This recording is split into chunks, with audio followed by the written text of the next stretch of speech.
Welcome to Debt Weapon. Look, I want you to imagine, just for a second, living inside a pressurized metallic tube, roughly the size of a VW bus. You're trapped in there for a month, and when you try to speak, you sound exactly like a high-pitched cartoon duck. But I assure you, this is absolutely no joke. You know with absolute certainty that if you open the wrong door, the pressure difference is going to cause your blood to literally explode. You'd die instantly. This isn't some sci-fi thriller we're talking about. This is a real job happening right now at the bottom of our oceans. In this explainer, we're going to expose the dark reality of saturation diving.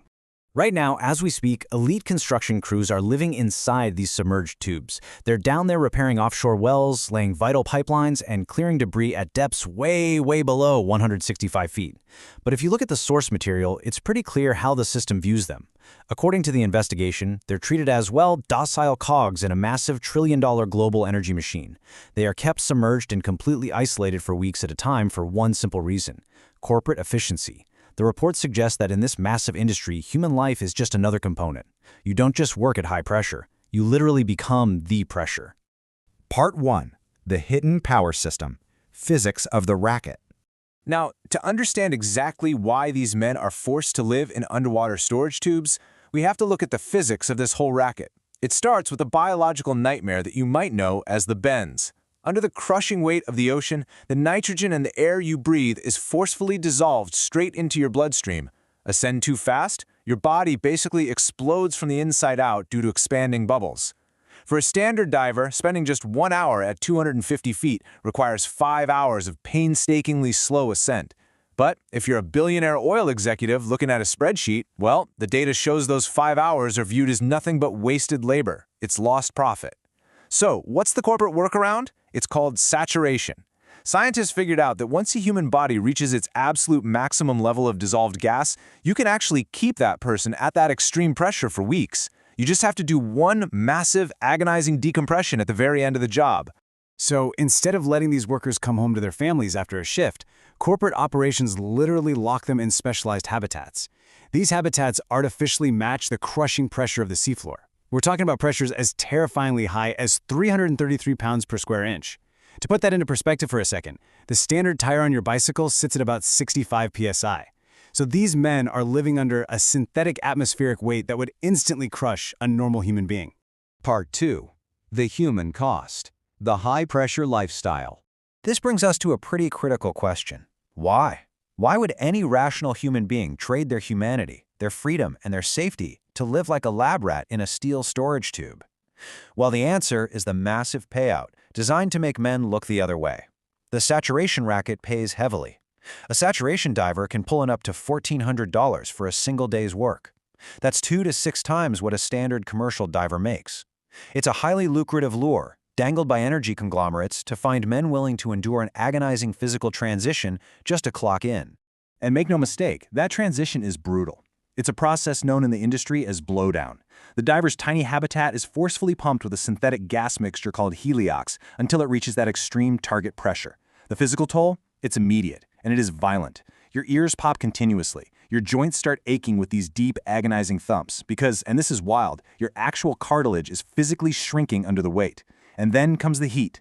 Because heliox is less dense than normal air, it violently strips heat away from your body. So to prevent the divers from literally freezing to death in their beds, the tube has to be perpetually kept at a sweltering 90 degrees Fahrenheit.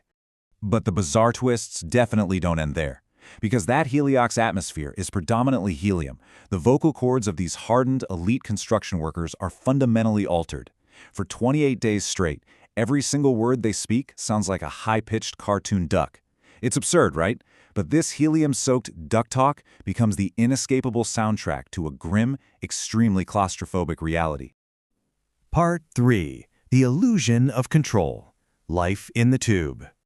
The transition into this life means accepting a claustrophobic existence where your home is simultaneously a high-stakes, high-pressure laboratory. You're trapped in teams of 2 or 3, sharing a microscopic metallic living space where one wrong move literally dictates who lives and who dies. And just keeping the human machine running under this kind of pressure requires enormous fuel. The physical toll is so severe that these divers are forced to consume up to 6,000 calories a day.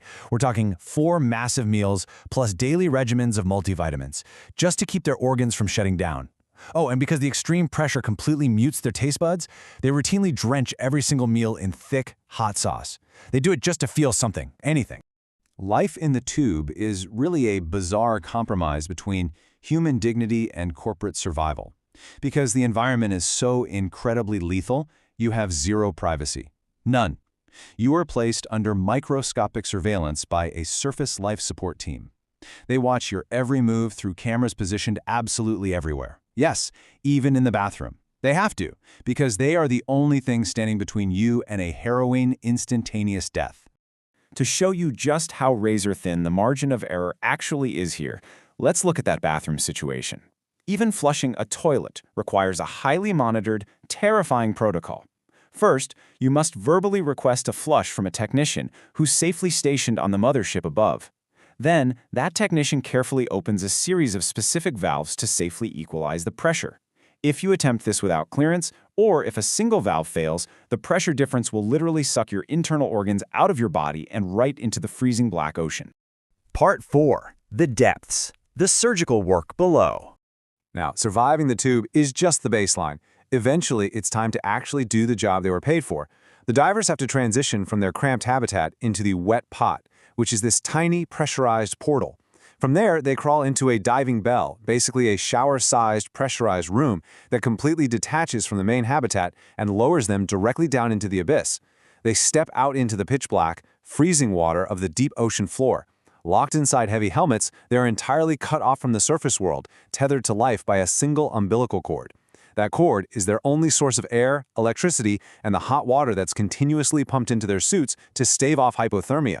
One diver stays back in the belt to monitor the life support, while the others step out into the dark to perform 6 straight hours of grueling surgical manual labor, and they do this in a world that is actively trying to crush them every single second. Part 5. The escapeless reality. The long way home. When the job is finally done, you can't just pack up and walk away. The horrifying truth here is that stepping out of that metallic tube and onto the deck of the ship is logistically harder and geographically closer than returning from the surface of the moon. The math of returning to the normal world is just an agonizing waiting game. The final decompression, known as desat, is brutally slow. Corporate rules dictate that depressurization takes 1 day for every 100 feet of depth, plus 1 extra day of buffer. So if a diver's been working at 700 feet, they're staring down the barrel of more than 8 full days trapped in that tube, doing absolutely nothing but waiting for the pressure to slowly drop. And the stakes during desat are absolute. If a diver gets sick, if their body begins to reject the process and decompression sickness sets in, the medical protocol is absolutely ruthless. The surface crew immediately cranks the pressure all the way back up to the maximum. That brutal waiting game, it completely restarts. By the time these men finally emerge into natural air, their fingertips are so heavily wrinkled from the dense humidity and pressure that it literally takes 2 full days just for their skin to return to a normal human texture. Part 6. The systemic implication, the ultimate corporate cost. When the source material zooms out from that microscopic tube, a deeply dark systemic implication is revealed. Look, this isn't just about extreme jobs. The investigation argues that this is the ultimate evidence of exactly how the massive global energy grid operates. It reveals a financial system that treats human life as disposable raw material. These workers are brave beyond advisement, living in sweltering tubes just to keep the pipelines flowing and the stock prices rising. The report suggests that corporate executives rely entirely on the public remaining comfortably in the dark. They don't want you asking how the fuel actually gets to your car or how the heat reaches your home. The underlying thesis of this data is that the system needs you to ignore the unspeakable reality of the men suffering at the bottom of the ocean, all to maintain the illusion of a clean, seamless global economy.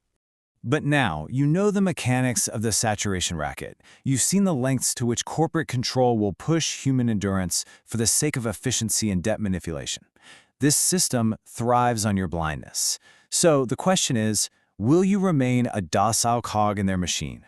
Or will you reject these bureaucratic pillars, model the thinking that actually works, and look closely at the true cost of our world? Stay dangerous.